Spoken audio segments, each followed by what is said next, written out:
খরগোশ ও কচ্ছপের বন্ধুত্ব।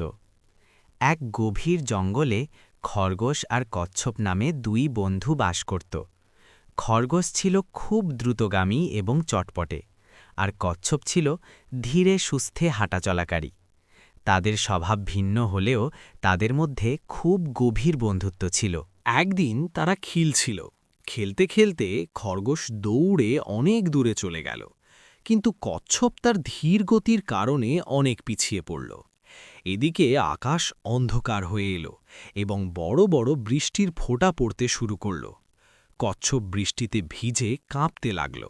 সে দ্রুত আশ্রয়ের জন্য একটি গাছের নিচে যেতে চাইল, কিন্তু সে এতটাই ধীর ছিল যে মনে হচ্ছিল সে গাছের নিচে পৌঁছনোর আগেই ভিজে যাবে।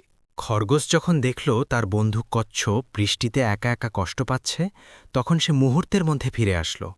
খরগোশ নিজের গতি ব্যবহার করে দ্রুত একটি বড় পাতার নিচে গিয়ে কচ্ছপকে ডাকল, কচ্ছপ বন্ধু, জলদি এসো, এই পাতার নিচে আশ্রয় নাও। কচ্ছপ দ্রুত পাতার নিচে আশ্রয় নিল এবং বৃষ্টি থেকে বাঁচল।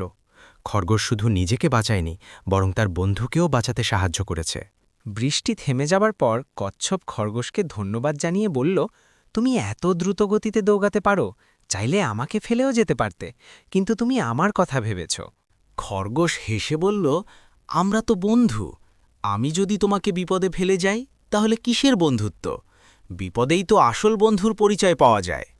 এরপর থেকে তাদের বন্ধুত্ব আরও গভীর হল। বাচ্চারা এই গল্প থেকে কি শিখবে? ভালো বন্ধু হওয়া। সত্যিকারের বন্ধু সবসময় অন্যের পাশে দাঁড়ায় এবং বিপদে সাহায্য করে। দয়া ও সহযোগিতা। অন্যকে সাহায্য করা এবং তাদের প্রতি দয়া দেখানো খুব ভালো কাজ। ভিন্নতা সত্ত্বেও বন্ধুত্ব। দুই বন্ধুর স্বভাব আলাদা হলেও তারা ভালো বন্ধু হতে পারে।